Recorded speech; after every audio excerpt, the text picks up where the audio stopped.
Ye Wubin's 100 Lessons to Mastering Time Management. Lesson 83. How to Organize and Manage Your Passwords. Hello everyone, my name is Ye Wubin from Neng. I am so happy to be with you now at 6 a.m. on the Ximalaya App.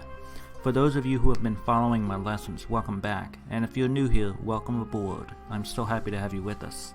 Time is man's scarcest resource. Once it's used, it can never be regained. So, if you're not using your time effectively, or if the time you are spending is only getting you further away from your dreams in life, then stay with me. Listen a while, and I'm confident I can help open your eyes to a new path that will get you closer to your dreams. I want to remind you, there are 100 classes in this album, and every class lasts about 6 minutes. It is updated at 6 a.m. New York City time each morning. Today I want to talk about how to manage all of the passwords that you have. You already know how important it is to safely manage your passwords, so I won't focus on that here. But with all the passwords we have, and how often they must be changed, it is getting much more challenging to manage all of them. Wouldn't you agree? We use a lot of different electronic and software systems, and each have accounts with passwords associated with them. So we have a lot of passwords. Remembering each of these passwords is really a challenge. If we forget a password, it takes a bit of time and energy to find them. We'll go through the steps of resetting the password. Many people consistently use 1 or 2 passwords for all of their accounts, and that can pose a huge risk. Once your password is compromised, all of your accounts then are unsafe. Therefore, we need to manage passwords on 2 levels. First, we must use different passwords for each account, and we must be able to easily obtain those passwords at any time and in any place on any device. I recommend grouping your password accounts into different levels. I'll talk about a few of those levels now. The first level is the simplest, with no need to worry about the password leaking to others. An example of a first level password is the mobile phone lock screen password. You must remember this password. Once you forget the lock screen password, there is absolutely no way to retrieve it. The only thing you can do is reset the entire phone to its factory settings, where you will lose all of the data and apps stored on the phone. The screensaver or lock screen password is often 4 to 6 digits and easy to remember, but you must remember it. A much better way to set passwords on your lock screen these days is to use your fingerprint. This way you never have to remember a password. You can set several fingerprint profiles for the same phone. For example, you can set a fingerprint for your son and daughter or some of your colleagues if they need access to your phone like mine do. I've given them a fingerprint profile.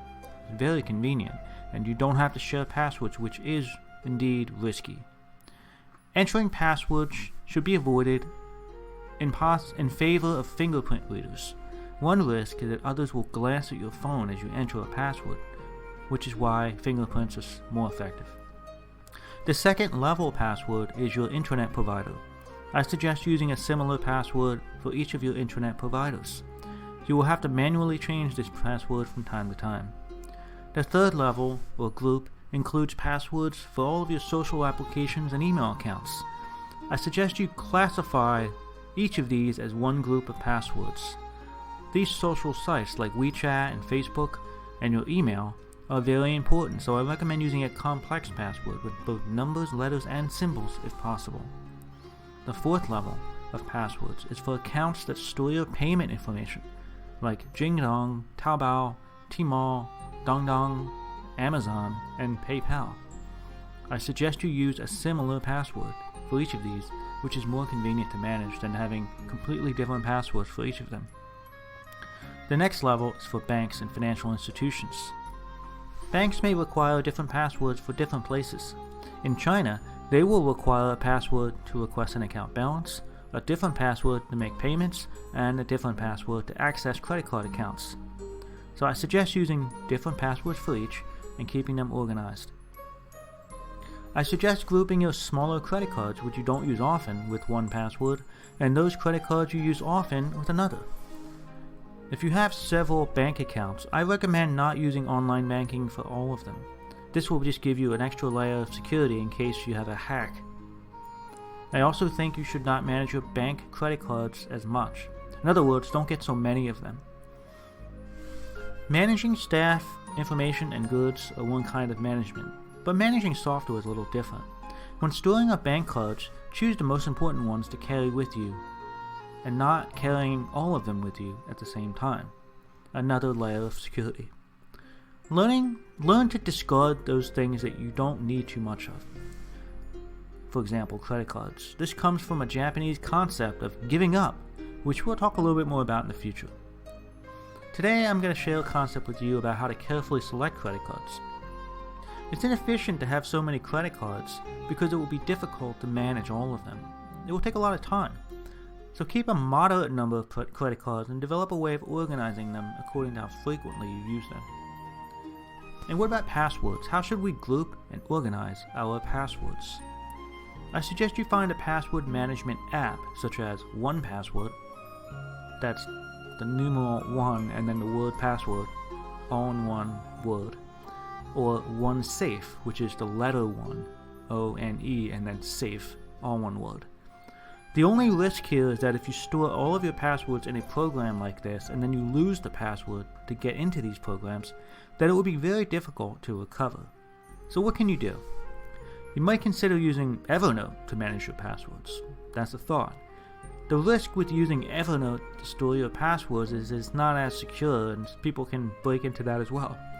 If others find your phone and can get into your phone, then they can access your Evernote and see your passwords. Therefore, if you want to use Evernote, then you must decrypt or encrypt your passwords or convert your passwords using a rule that only you know.